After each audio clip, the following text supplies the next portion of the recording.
Hello friends, this is Clifton Graham Jr. I'm out here at one of the dealerships, African-American dealership, getting a quick oil change. I just want to talk to you for a few minutes while I'm out here waiting to get my work done. I try to, at all times, try to contribute to supporting our businesses in our community. For the last several years, we have seen, because I'm right here, matter of fact, I'm right here in Matteson, Illinois right now, and I'm seeing a downsizing of businesses leaving our community at a record-setting pace. I ran into one of the trustees of Matteson and discussed the issue of leaving, and of course he was discussing the issue of what's coming. What's coming we don't know. What's going we already see. We see that these businesses are leaving our community. Me and my wife, we were just at Toys R Us shopping, and I noticed that they're leaving us, but they're staying in Orland Park. Once again, they're expecting us to migrate our tax dollars, economic tax dollars, outside our community, where we are, it's a divesting type of thing, and we're doing it at a record pace that we seem to not know about, that how much this is costing the value of the community that we live in.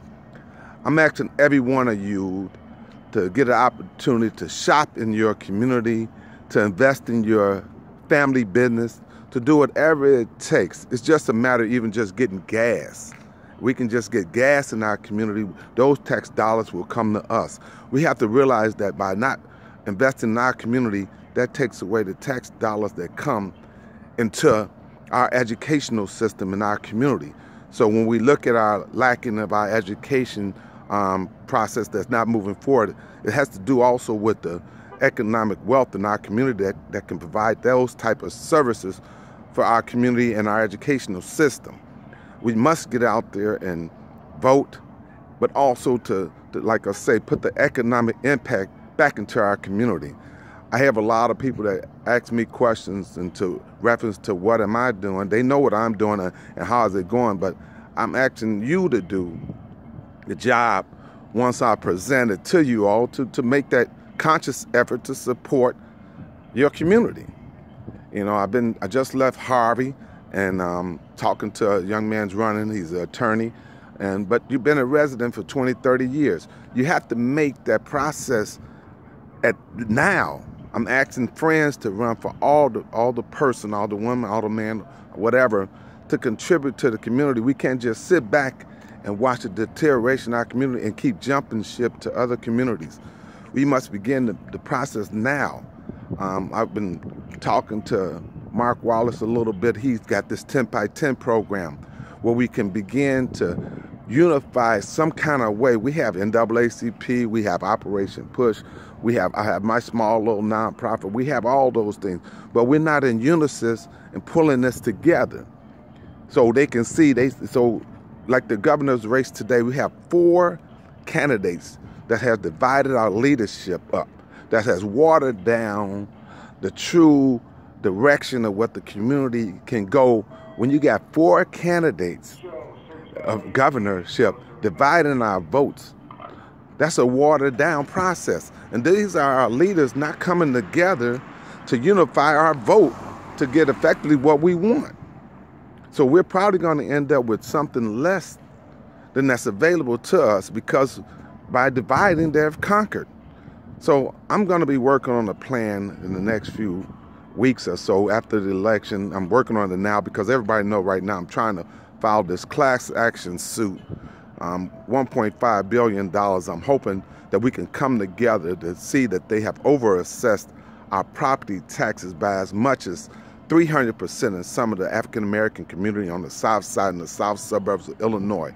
That has generated millions and millions, and probably billions of dollars to other communities. Our tax dollars has gone to other communities, not to ours. And we're sitting there paying the highest property taxes, but we're not getting the same return on our investment. They're putting that money elsewhere. That's why it's important that we get these certain candidates out of here and directly.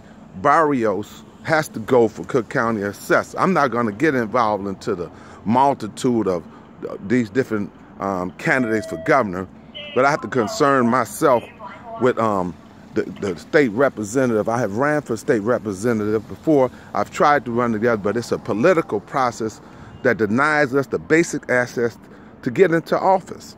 And this is the way that they're going to do it now to keep us out of office. They're going to keep denying us, keep changing the game, because it's no longer Benjamin Franklin.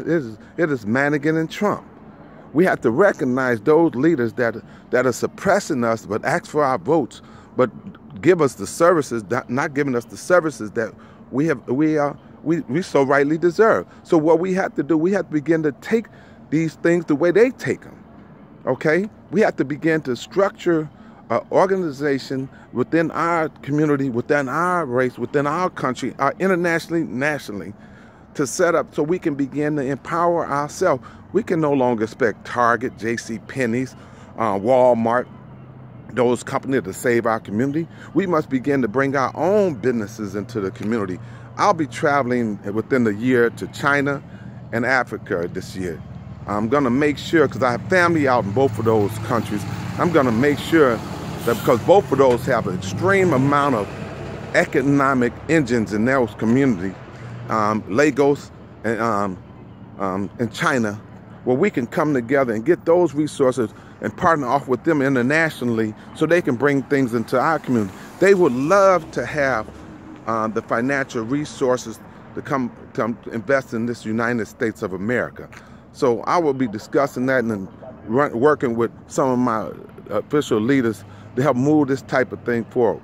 We can no longer wait for us to begin to get a Target, a J.C.Penney's, a Carson's to come back to us or tour us, and we got to go to them. We can no longer wait on Amazon to transfer those tax dollars once we stop shopping online, to take those tax dollars back to our community. We got to start demanding that we work together. You know, they had extradited our leaders such as Malcolm X, Martin Luther King, Medgar Evers, and they took them out of our community, our leaders, to slow our community down. We must start taking their community out the same way. Madigan must go. We must get on his nerves so much that he has to disintegrate the same way we did when we kept getting